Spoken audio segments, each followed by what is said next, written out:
Good afternoon. My name is Bashir Fancy. I'm the Vice President of CIPS Ontario, and I'm also the Chairman for CIPS, which is Canadian Information Processing Society. I'm the Chairman for the National Board.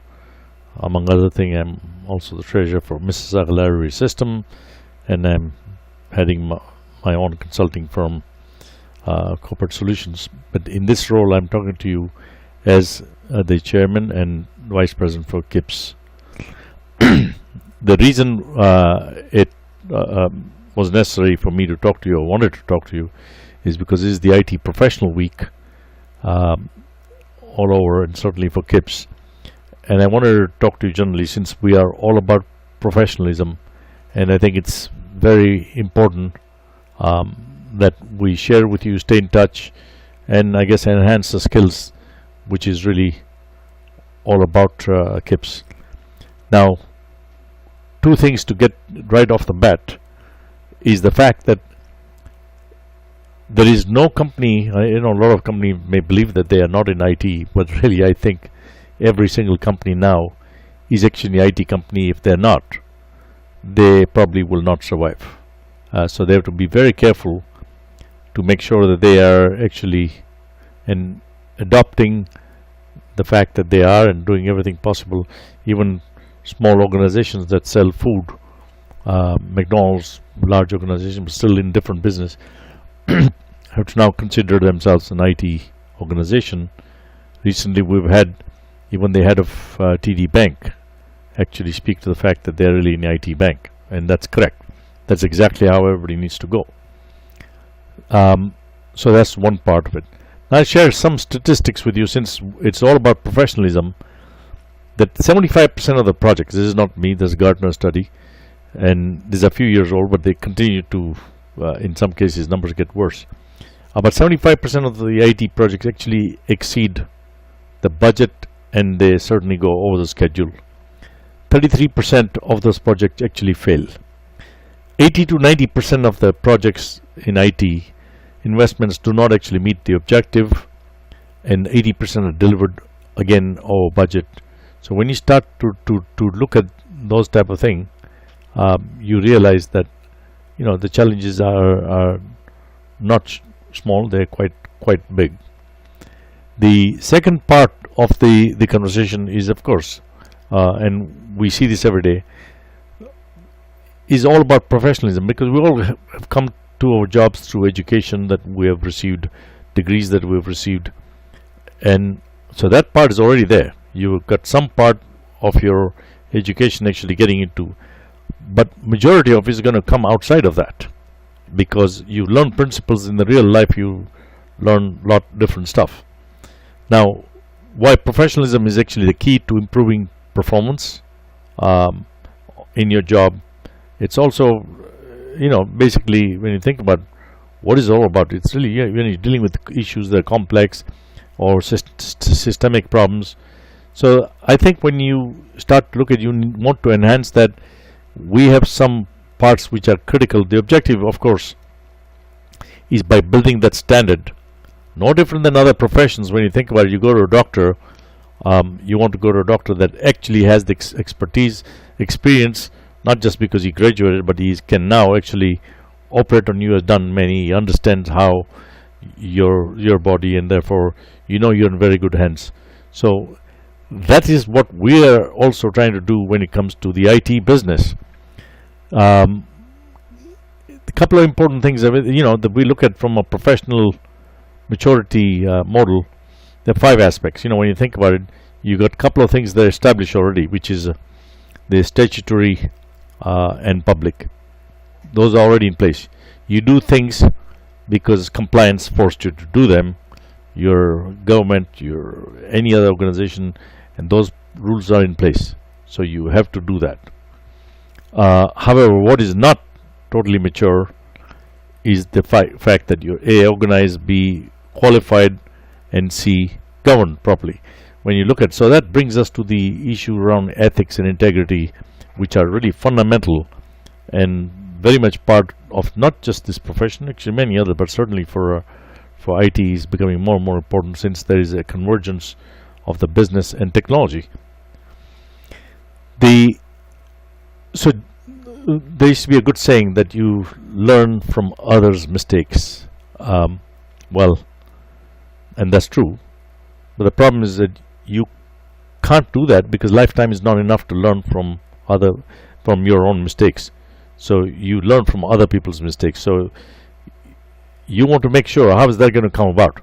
As I think Jack Ma and many other people, CEOs of many large organizations have said, and I have been saying this for a while, that your growth, your expertise in your success down the long term is not going to come from 7 hours or 8 hours, whatever you do in the office. It's going to come from what you do outside that, because we have to go outside our comfort zone to try and make sure that we understand the broader picture. I mean, too many reviews I've done where the person is very good and knowledgeable about what they do, but what happens after that is not something they're aware of. So we need to step out of that comfort zone and get on with learning the business broadly, because if you understand technology but don't understand the business, or vice versa, understand business and don't understand the technology, it doesn't lend itself very well to the success. Every employee that is in organizations trained, if they walk away, they actually cost you anywhere between 100% with 1 year salary or 2.5 times that salary. Conversely, when the employees actually stay, they enhance your shareholder value by 30%. And when you think about suppliers you work with and they adhere to this process and do the thing right, then they are 8 times more likely to deliver successful projects. So it's kind of important now that three groups, especially the customer, supplier, staff, actually all benefit. Staff benefit because you're doing a fantastic job. You get higher salaries, important jobs. For suppliers, they get more business because they're able to deliver professionally the assignments that they are actually trying for, or they get more business. And for customer, it's improved project success rate, is improved innovation capability. It's more effective and motivated staff and stronger, of course, governing process, which is critical. Now, so professionalism is really key here. And I will read out a note that Sandra O'Connor, or Justice Sandra O'Connor, I should say, who was the Supreme Court Justice, actually made the statement. I thought it was amazing. She said, "To me, the essence of professionalism is a commitment to develop one's skill to the fullest and to apply them responsibly to the problems at hand. Professionalism requires adherence to the highest ethical standards of conduct and a willingness to subordinate one's basically narrow self-interest in pursuit of more fundamental goal of public service." Very, very important. When you hear those words, it's not about me, it's not about you, it's really about the broader benefit, and that professionally does speak to that and actually prepares you to do that. And of course, ethics, integrity, as I've said a few times, are part and parcel of that. It's basically doing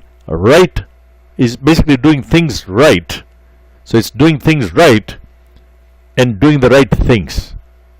It's very important that those things are part and parcel of, because really when you think about it, when somebody calls me or you or anybody else as a professional, because there's a standard that you've achieved, the essential element, just like a medical field or any other field, IT is the same. It's the competence, it's personal integrity, it's basically responsibility, accountability, and public obligation. So this is key, because those compounds, and by the way, everything I'm telling you, you can go and look at our website. I'm just kind of summarize some key aspects here, but you can go to www.kips.ca and we have that. One other thing I did not mention earlier, KIPS was a founding member of IFIP, which is the global organization to which British Computer Standards and other people belong. So we have tremendous history, having been formed 58 years ago and backed by the legislation, the KIPS Act. So we, in a sense, speak on behalf of the IT industry in Canada, but we speak on behalf of the entity. In other words, you do, because we are only representation of our membership and the thought process and what they do and don't do. So what is competence really? It's relevant skills, up to date, it's appropriate skills for the particular stuff. I mean, does it always happen? Well, if it doesn't happen, it doesn't matter. You want to make sure you are up there, and that's the key. Including appropriate non-technical competencies, which include communication, business leadership, management competencies. They're not necessarily going to come out of a job. As I said, it's going to come outside of that, and I'll lead to why this is important. A broader, basically, foundation of relevant experiences, knowledge, and understanding is critical. I can sharing with you stuff that how my career went through, and you see, excuse me, a lot of very successful people, and perhaps yourselves, they've gone through that, or you are doing it. So this is not lecturing to anybody; is a reminder of perhaps stuff that you already know. And sometimes we all need reminders because you've done this thing for such a long time, we forget sometimes. And of course, maintaining the professional development standards, continuing. In other words, if you look at CIPS or any other organization you belong to, you go attend conferences and do whatever is necessary to upgrade your skills, and you put in X number of hours, become part of your recertification process. Well, today the challenges are quite interesting and more complex. The businesses are not changing as fast as they should. I've said that many times in different, and those who are not are asking for trouble. We have heard a lot of things about legacy systems. That excuse we have to get past because it's really been used too often. The truth is that we have now technology and skills coming from outside other countries, and I'm not even going to use the word third world, because the truth is some of these guys are developing stuff. I just got back a week ago, and what I saw, how they're doing things, we don't do some of the stuff here. So we need to catch up or get ahead of the game by doing the right thing. So integrity is basically a clear commitment to abide by a code of ethics, so that your employer, any other customer who comes to you, you adhere to that. And of course it's administered by a professional community. That's where CIPS comes in.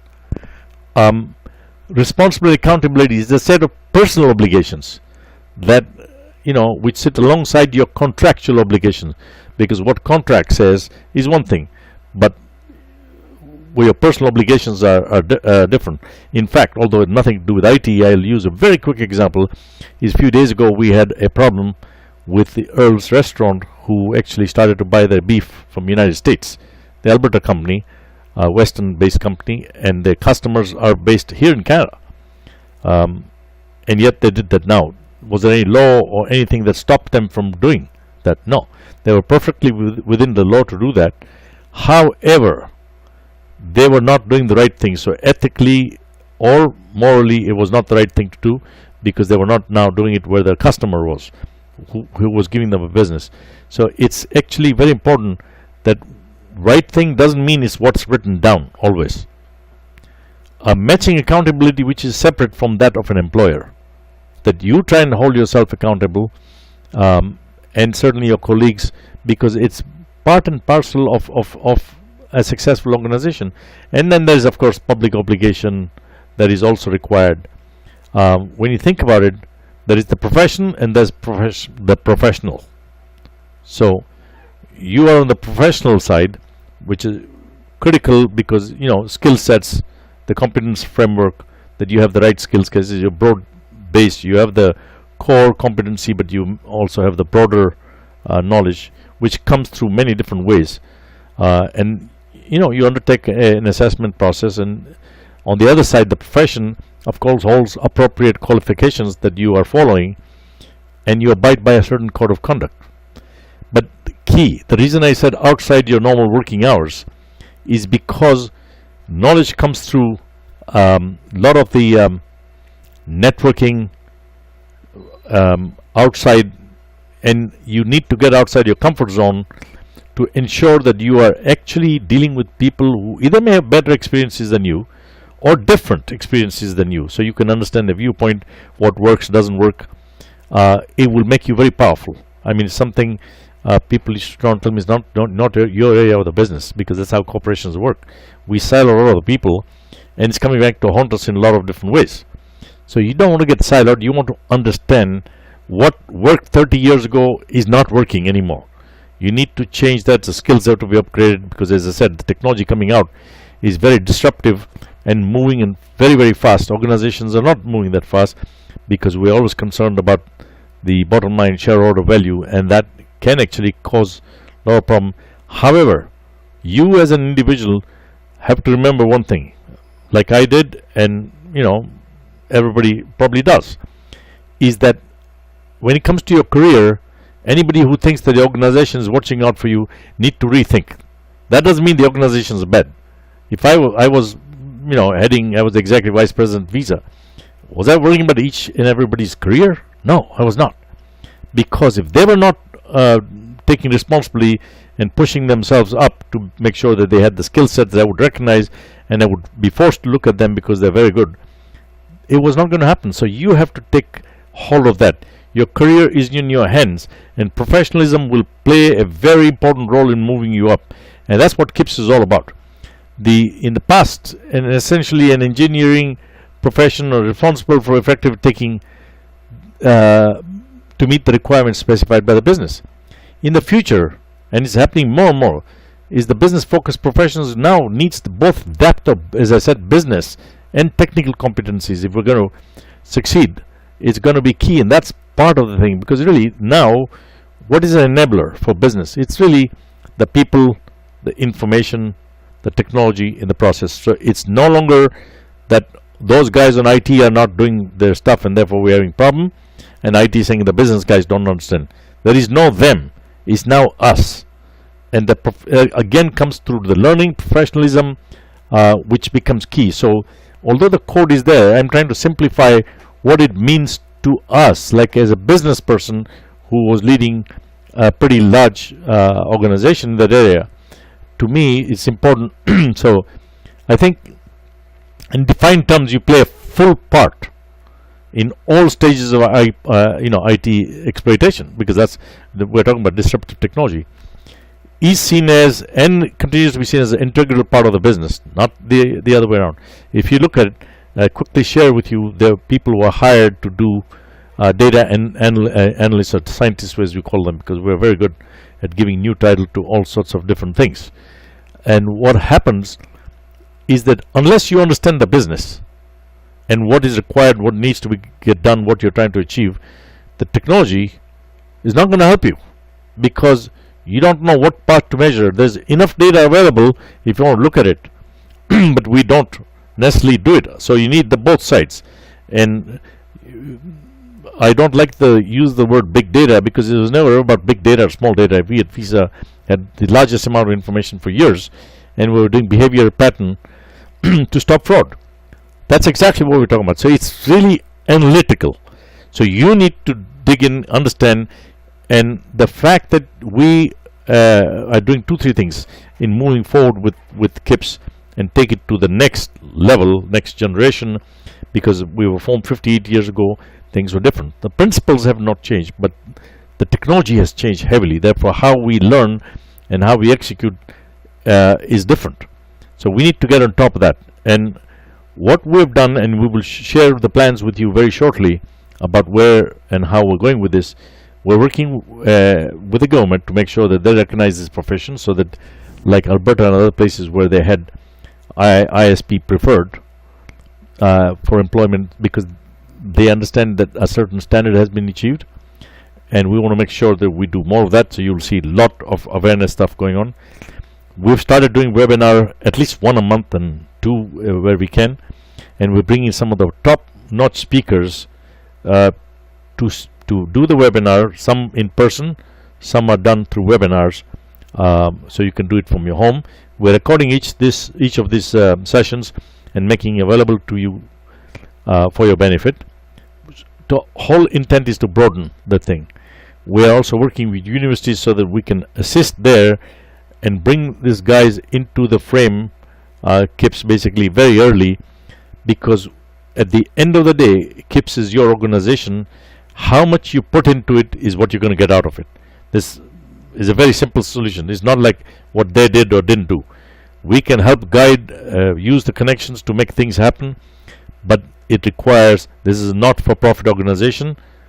We don't sell things. Our services are what they are professional for you, and therefore we want you to get engaged, both as members who are learning, but members who are contributing.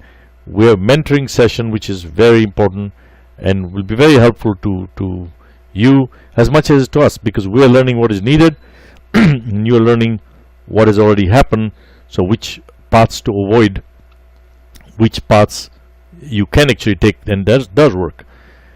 All this is really professionalism, because you are enhancing your ability to deliver value and conducting it with highest amount of ethics and integrity, which is also a challenge these days. I mean, I'm not going to try and mince words here. We have business, not an IT problem, but it's a problem generally, and IT is no exception to that. So it's very important that we kind of start to get ourselves enhanced, so we can, because it's disruptive technology. For example, I'm sure a lot of you have seen the fact that I believe it's Gardner report that talks to the fact that financial institutions will lose 60% of their revenues. To me, that is not surprising, because I was in that business, and I can see disruptive technologies coming out of places like Kenya, M-Pesa. So they didn't even have banks involved, and you could go buy whatever you wanted on internet or directly through your, not even smartphone. So smartphone and enhance that, and then you had South America buy that technology, and so it's calling it M-Peso. India and places like that are calling it M-Pesa, and it's coming here. It's already, the projects have started here. So it's very, very important that you stay on top and get ahead of the game, not follow, because you'll find some of the companies that are here today will be in trouble if they don't get their professionalism, which is really not the bricks and mortars, it is the people, it is you, and hopefully they are CIPS members. So when you think about management of IT function, it's not just information management, it's business change, it's strategy and planning, it's service delivery, it's security, which is quite a significant challenge these days, it's systems development, it's IT infrastructure, and of course the IT architecture. And it's getting even broader. We won't get stuck by that, because what you could do on a mainframe many years ago, you are now able to do on PCs. And even, as I said, disruptive technologies are coming from all over the place. CIPS is there to help you, work with you. You are a member of the CIPS, you are CIPS. So through this message of Professional Week, and you will see on our website that we are announcing some of the events that are happening this week. We have tomorrow night, we will be doing, we have a gentleman from Pricewaterhouse who will speak to the agile functions and how some of these things are done. And I think I encourage everybody, if you can participate. It's a webinar, so it's 7 p.m. We'll probably do another one. We'll have an open call with the members to understand what other things we can help you with. We starting special interest groups, but again, we need your help in what are the subjects you want us to. I mean, we've got too many subjects to cover. What are the things that are high priority for you, so that we can address your needs? It's not about what we think is right, it's about what the membership collectively would like us to. So mentoring is something we've just started. We've got the whole business plan strategy, and you can either avail yourself of that benefit, or you can offer your services to mentor. So you can be either mentor or mentee. So these are few of the things I want to talk to. Some very interesting thing. We're working with the universities, as I mentioned, to bring them into the fold earlier, and we have had even a couple of people now coming onto our board. So we're changing even that, because now going forward we need to get your voice in there, and we need to make sure that we are addressing all the needs and challenges that you go through, and how we can do it.